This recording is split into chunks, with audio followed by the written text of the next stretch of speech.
SSC CGL apply చేయాలనుకునే వాళ్ళు గూగుల్లోకి వెళ్ళి ఇదిగోని మా పాప కూడా డబ్బింగ్ చెప్పారు. గూగుల్లోకి వెళ్ళి ssc.government.in క్లిక్ చేయండి. ఇలా వస్తుంది. ఇక్కడ ఎస్ఎస్సి అని కనిపిస్తుంది కదా, అది క్లిక్ చేయండి. మనం ఈ పేజ్లోకి ల్యాండ్ అవుతాము. అప్పుడు కిందకి స్క్రోల్ చేసి అప్లై క్లిక్ చేయండి. అప్లై క్లిక్ చేయగానే ఇలా చూపిస్తుంది. మీరు ఎంటీఎస్కి అప్లై చేయాలనుకుంటే ఎంటీఎస్, లేదంటే ఇప్పుడు మనం సీజీఎల్కి చేస్తున్నాం కాబట్టి కంబైన్డ్ గ్రాడ్యుయేషన్ లెవెల్ దాన్ని క్లిక్ చేయాలి. అప్లై క్లిక్ చేయగానే ఈ పేజ్ ఓపెన్ అవుతుంది. అక్కడ యూజర్ నేమ్ పాస్వర్డ్ ఇచ్చి లాగిన్ అవ్వండి. అదే మీరు న్యూ యూజర్ అయితే కనుక అక్కడ రిజిస్టర్ నౌ క్లిక్ చేసి ఆ ప్రాసెస్ మొత్తం నేను ఆల్రెడీ మన ఛానల్లో పోస్ట్ చేశాను. ఓటీఆర్ ఎలా రిజిస్టర్ చేసుకోవాలని చెప్పి ఆ వీడియో చూసి రిజిస్టర్ అవ్వండి. రిజిస్టర్ అయిన తర్వాత యూజర్ నేమ్ పాస్వర్డ్ ఉంటుంది కదా, అది ఇక్కడ ఇచ్చి లాగిన్ అవ్వండి. లాగిన్ అయిన తర్వాత ఈ పేజ్ వస్తుంది మన డీటెయిల్స్తో. అప్పుడు కిందకి కొంచెం స్క్రోల్ చేస్తే ఇలా వస్తుంది. వచ్చినప్పుడు మనం లైవ్ ఎగ్జామినేషన్ ఉంటుంది కదా, అది క్లిక్ చేస్తే చూపిస్తుంది ఏమేమి పోస్టులు ఉన్నాయో. సో మనం సీజీఎల్కి అప్లై చేస్తున్నాం కాబట్టి సీజీఎల్ది అప్లై చేయాలి. అప్లికేషన్ ఫామ్ పెట్టడం కోసం ఇప్పుడు అప్లై క్లిక్ చేసిన తర్వాత ఇలా వస్తుంది. అంటే ఇన్స్ట్రక్షన్స్ ఇచ్చారు. ఇన్స్ట్రక్షన్స్ కేర్ఫుల్గా చదువుకోండి. ఇంగ్లీష్లో ఇచ్చారు, హిందీలో కూడా ఇచ్చారు. ఇన్స్ట్రక్షన్స్ చదివిన తర్వాత కిందకి స్క్రోల్ చేస్తే ఇక్కడ ఫిల్ ఫామ్ అని ఉంటుంది, అది క్లిక్ చేయండి. క్లిక్ చేయగానే ఇలా ఓపెన్ అవుతుంది. మన పర్సనల్ డీటెయిల్స్ ఆల్రెడీ ఓటీఆర్లు ఇచ్చాం కదా, అయ్యాక చూపిస్తుంది. అవి కరెక్ట్గా ఉన్నాయో లేదో చెక్ చేసుకోమంటుంది. మీ డీటెయిల్స్ చెక్ చేసుకొని కిందకి స్క్రోల్ చేయండి. స్క్రోల్ చేస్తే నెక్స్ట్ అని ఉంటుంది. నెక్స్ట్ క్లిక్ చేయగానే పర్సనల్ డీటెయిల్స్ సేవ్డ్ సక్సెస్ఫుల్ అని వస్తుంది. నెక్స్ట్ ఓకే క్లిక్ చేయాలి. ఓకే క్లిక్ చేయగానే ఇలా ఎడ్యుకేషన్ డీటెయిల్స్ అడుగుతుంది. మళ్ళీ మీరు హైయెస్ట్ ఎడ్యుకేషనల్ క్వాలిఫికేషన్ సెలెక్ట్ చేసుకోండి. ఇక్కడ ఇచ్చాడు గ్రాడ్యుయేషనా, పోస్ట్ గ్రాడ్యుయేషనా, పిహెచ్డి అని. మీరు ఏదైతే అది క్వాలిఫికేషన్ పెట్టండి. 20 పాయింట్లో మీరు details of qualifying educational qualification అడుగుతుంది. సో మీరు ఏం క్వాలిఫై అయ్యారు, గ్రాడ్యుయేషనా లేదంటే డిప్లొమానా, ఈక్వివాలెంట్ టు గ్రాడ్యుయేషన్ అని అడిగారు. లేదంటే deemed graduation certificate issued by the armed forces అని ఉంది. సో ఏదైతే అది మీరు సెలెక్ట్ చేసుకోండి. నెక్స్ట్ వచ్చి ఈక్యూ స్టేటస్ అని అడుగుతుంది. అంటే ఎడ్యుకేషనల్ క్వాలిఫికేషన్ స్టేటస్, మీరు పాస్డ్ అయ్యారా లేదంటే ఎపియరింగ్, అంటే చదువుతున్నారని అడుగుతుంది. పాస్డ్ అయితే పాస్డ్ అని పెట్టండి, ఎపియరింగ్ అయితే ఎపియరింగ్ అని పెట్టండి. ఇక్కడ పాసింగ్ ఇయర్ అని అడుగుతుంది. సో అది మీరు ఏ ఇయర్లో పాస్డ్ అవుటో ఆ ఇయర్ పెట్టండి. నెక్స్ట్ ఇక్కడ స్టేట్ అడుగుతుంది. స్టేట్ సెలెక్ట్ చేసుకోండి. నేను ఆంధ్రప్రదేశ్ సెలెక్ట్ చేసుకున్నాను. నెక్స్ట్ నేమ్ ఆఫ్ యూనివర్సిటీ అడుగుతుంది. మీ యూనివర్సిటీ ఎంటర్ చేసి రోల్ నెంబర్ అడుగుతుంది. రోల్ నెంబర్ ఎంటర్ చేయండి. పర్సంటేజ్ అడుగుతుంది. పర్సంటేజ్ కానీ సిజిపిఏ, ఈ రెండిట్లో ఏదో ఒకటి ఎంటర్ చేయొచ్చు. ఎంటర్ చేసిన తర్వాత సేవ్ అండ్ నెక్స్ట్ క్లిక్ చేయండి. క్లిక్ చేయగానే ఎడ్యుకేషనల్ డీటెయిల్స్ సేవ్డ్ సక్సెస్ఫుల్ అని వస్తుంది. ఓకే క్లిక్ చేయాలి. క్లిక్ చేయగానే మళ్ళీ మనం అడిషనల్ ఇన్ఫర్మేషన్లోకి వెళ్తాము. ఇక్కడ 21 పాయింట్లో మీరు ఎక్స్ సర్వీస్ మెన్ అని అడుగుతుంది. ఎస్ అయితే ఎస్ పెట్టండి, నో అయితే నో పెట్టండి. 22 పాయింట్లో ఏజ్ రిలాక్సేషన్ ఉందా అని అడుగుతుంది. మీకు ఉంటే ఎస్ అని పెట్టండి, లేకపోతే నో అని పెట్టండి. 23 పాయింట్లో మీ పర్సనల్ ఇన్ఫర్మేషన్ అవైలబుల్గా ఉండొచ్చా, యాక్సెసింగ్ జాబ్ ఆపర్చునిటీస్ అని అడుగుతున్నారు. ఎస్ అయితే ఎస్ పెట్టండి, నో అయితే నో పెట్టండి. మీకు ఇంకా క్లియర్ డీటెయిల్స్ కావాలంటే నోటిఫికేషన్లో పారా నెంబర్ 21 చదవండి అని చెప్తున్నారు. నెక్స్ట్ సేవ్ అని నెక్స్ట్ క్లిక్ చేయండి. క్లిక్ చేయగానే ఇలాగ సక్సెస్ అని వస్తుంది. Additional information 1 details saved successfully అని వస్తుంది. ఓకే క్లిక్ చేయండి. నెక్స్ట్ అడిషనల్ ఇన్ఫర్మేషన్ 2లోకి వెళ్దాం మనం.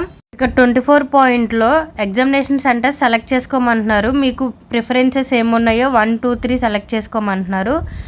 మీకు ఉన్న 3 ప్రిఫరెన్స్లు సెలెక్ట్ చేసుకోండి. మనం ఓటీఆర్ క్రియేట్ చేసుకున్నప్పుడు డిజేబిలిటీకి నో అని పెట్టిన వాళ్ళు ఉంటారు కదా, వాళ్ళకి ఇక్కడ కొన్ని యాక్టివ్గా ఉండవు. డిజేబిలిటీలో ఎస్ అని పెట్టిన వాళ్ళకి ఇక్కడ కొన్ని యాక్టివేట్ అవుతాయి 25 పాయింట్స్ నుంచి. సో యాక్టివ్గా లేని మనం పెట్టక్కర్లా, యాక్టివ్గా ఉన్నాయి అవి ఎస్ అనోనా ఇవ్వాలి. సో అవేంటో ఇప్పుడు చూద్దాం. ఇక్కడ 25.3లో ఫిజికల్ లిమిటేషన్ కావాలని అడుగుతుంది. సో డిజేబిలిటీ ఉన్న పర్సన్స్ అయితే ఎస్ అని పెట్టుకోండి, లేని వాళ్ళు నో అని పెట్టుకోండి.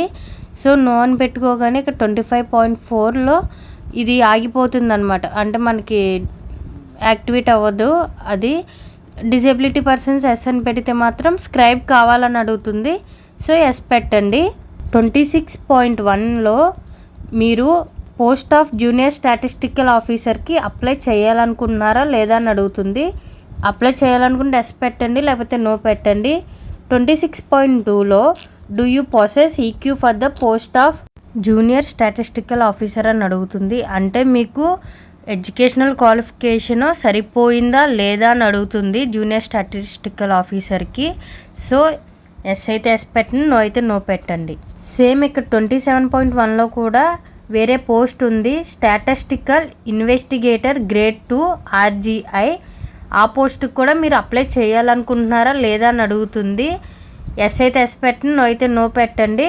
ఒకవేళ ఎస్ పెడితే 27.2లో మీకు ఆ పోస్ట్కి ఎలిజిబిలిటీ ఉందా లేదా, ఎడ్యుకేషనల్ క్వాలిఫికేషన్ సెట్ అవుతుందా లేదా అని అడుగుతుంది. ఎస్ అయితే ఎస్, నో అయితే నో పెట్టండి.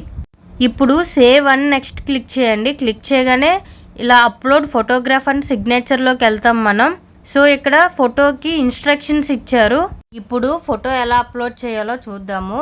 మనం photo already passport size photos ఉంటాయి కదండి, ఇది వరకు అప్లోడ్ చేసే అవకాశం ఉండేది.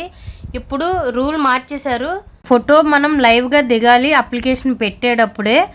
మనం మొబైల్లో నుంచి అప్లై చేస్తున్నాం కాబట్టి మన ఫోన్లో నుంచి ఫోటో దిగి అప్లోడ్ చేయొచ్చు. ఇక్కడ క్యాప్చర్ లైవ్ ఫోటో అని కనిపిస్తుంది కదా, అది క్లిక్ చేయండి. క్లిక్ చేయగానే ఇలా వస్తుంది. మన మొబైల్ నుంచి చేస్తున్నాం కాబట్టి ఇలా అడుగుతుంది. ఎలో క్లిక్ చేయండి. ఎలో క్లిక్ చేయగానే ఇలా కెమెరా ఓపెన్ అవుతుంది. మనం ఫ్రంట్ కెమెరాతో ఫోటో దిగొచ్చు, లేదంటే వేరే వాళ్ళతో మనం తీపించుకోవచ్చు. బ్యాక్ కెమెరాది క్లిక్ చేసి మనం నుంచోనే తీపించుకోవచ్చు. మీకు ఫోటో బాగా వచ్చింది అనిపిస్తే కనుక సేవ్ క్లిక్ చేసుకోండి.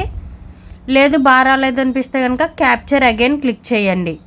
ఇన్ కేస్ మీకు ఫోటో అవ్వట్లేదు అంటే కనుక ఇక్కడ QR కోడ్ ఇచ్చారు కదా, అది స్కాన్ చేస్తే మై SSC యాప్ వస్తుంది. మై SSC యాప్ డౌన్లోడ్ చేసుకోండి. డౌన్లోడ్ చేసుకున్న తర్వాత మన ఫోటో దిగి అప్లోడ్ చేయండి.